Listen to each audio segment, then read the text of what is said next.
refinement. The government is the car, and we decide where it should go, and by what route, and how fast.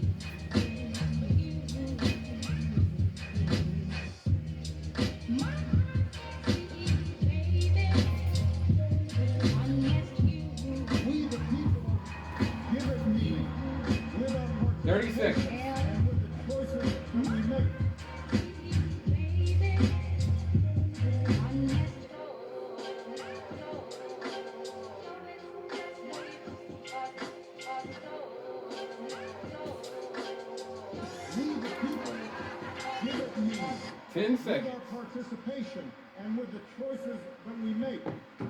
5, 4, 3, 2. Good evening, Northwest Indiana. My name is John Allen. I'm the host tonight for We the People, broadcasting live from WLTH Radio, AM 1370, located in Gary, Indiana. And don't let the address fool you. We're going to talk about issues all over the region, state, and sometimes we're going to bring in things about the world. This is our second installment of this reoccurring show, and I'm going to give you a brief on what some of the things we're going to do in the upcoming shows over the next few Thursdays at 6 p.m. to 7. We're going to have author Susan Peters come in, and she wrote a series of books, and she's a national best-selling author. She wrote a book about a character called Joey Summers. It's an African-American woman that's a detective, and she has a series of books. One of them I think would make a really good movie. And she also spent a little time living in Liberia, Africa, and went there with no intent to return to the United States. So I'm gonna have her talk about that experience a little bit when she come in on the show. And I think you guys gonna enjoy Susan Peters. Also, in upcoming Thursday, we're gonna have attorney Justin Harris. Attorney Justin Harris is a young attorney. He's under 40 years old. I think he's under 35 actually. And he's been practicing law for some time now. And what attracted me to having Justin on the show is he's not, let's say he's very optimistic and has very little pessimism about the current state of affairs with regard to law and fighting for the little guy. In fact, he represented me before in an issue, and he took it to the appellate court, and of course he won. And in addition to that, he's just a great attorney in general as far as being a people person. And I'm gonna have him come in and talk a little bit about his business. And what we're going to do, we're going to have a series of segments. It's going to be a recurring segment, about 15 minutes, where we're going to read a law, a statute, or ordinance, or a policy, whether it be state, local, or federal. And then we're going to have a guest attorney elaborate and explain that policy, statute, law, or ordinance. And then we're going to take calls in and talk about that. So that should be really fun and informative. And then I've also tried to make arrangements for us to line up a series of other co-hosts to help co-host the show after we do what's called We the People on the Street, where we're going to, at random, by surprise, because we might be coming to your home, we're going to knock on doors and ask about a current trending issue, and we're going to take from the doors we knock on the opinions of the general public, maybe even surveying them, maybe even comparing them to data and other surveys that's already been put together by quote-unquote professionals, and we're going to talk about that right here live on the air and play some of that audio. So with that being said, later I'm expecting a guest, also another author named Ahmad Sadat. Ahmad Sadat, he appeared on the show before, I think Issues and Answers. Once he and I co-hosted Issues and Answers, and he's a very interesting gentleman. And I'm gonna let him elaborate that for you. But he's a wealth of knowledge, and I think you guys gonna enjoy him. With all that being said, and all the anticipation about what's going on next week, I do want to say this from my heart.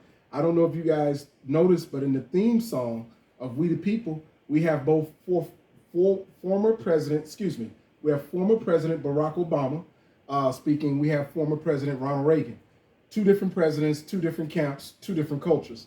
However, they both were uniform in their speech discussing the idea that government is for the people. And that's our underlying theme of this show. And with that being said, I want to say something else before I move forward to share some other things with you. I'm going to read a disclaimer. The views expressed by the host and the callers of this show are not necessarily the view of WLTH management, the owners, advertisers, and sponsors.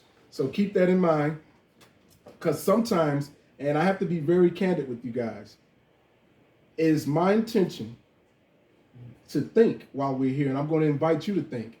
And those who don't think, I'm going to challenge them to think about their own position and invite them to consider the position of the other people that's in other shoes, no matter what the situation is. Because in human history, we've never accomplished nothing, no matter what part of the timeline, the people we're talking about, when you were born, no matter your color, no matter your cultural background or race, we don't accomplish anything without cooperation. Even bad things are accomplished without cooperation.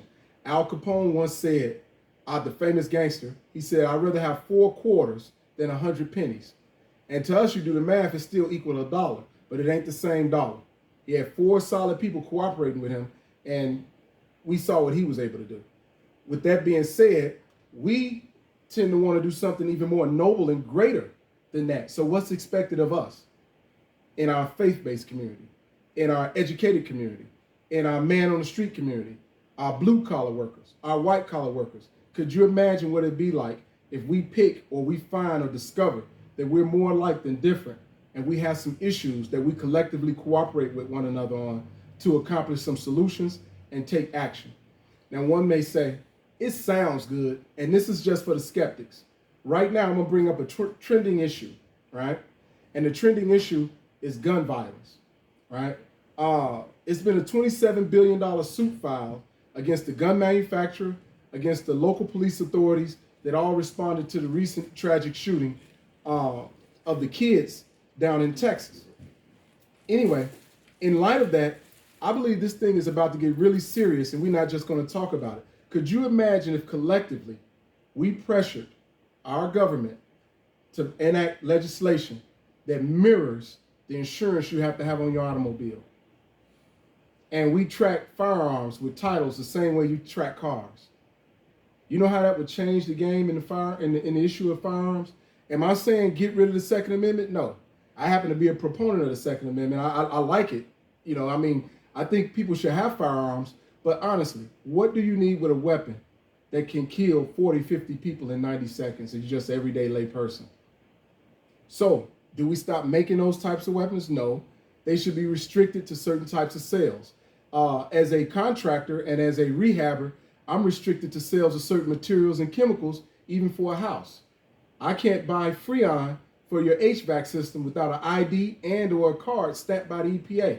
So how can I buy a firearm without formal training that can kill 40, 50 people in 90 seconds? That defies logic. But I'm not going to get on the soapbox and just preach. This is something we can do, and I asked the people to think about this, and I'm going to take a door-to-door survey, and one of the shows, we're going to give you back the results of the survey. I think we should have a national insurance where the insurance company have to insure you if you're a gun owner. And if your firearm is used and somebody dies, the insurance company have to pay for that. Just like if your car hits someone by accident, the insurance company have to pay for that. And what would happen, the insurance lobby is so powerful, I bet you the insurance lobby get the NRA to get sober about this gun use. There's no doubt in my mind that's what would happen. So we have a blueprint in front of us and many examples in front of us how we cure our problems. And that's just a tidbit for me. Again, I'm going to read the disclaimer. The views expressed by the host and callers of the show are not necessarily the view of WLTH management, owners, advertisers, and its sponsors. And I'm going to ask that we take a quick break. And when we come back, we're going to start up with our guest, Iman Sadat. And I'm going to warn you guys before we get started up. A famous person once said, you can't think without risking offending someone. So everything you hear on this show is not going to be in line with what you like. So you're not here to be a fan. You're here to grow, and I'm here to grow, and I can learn from you, and we can learn from each other. I'll see you after this break.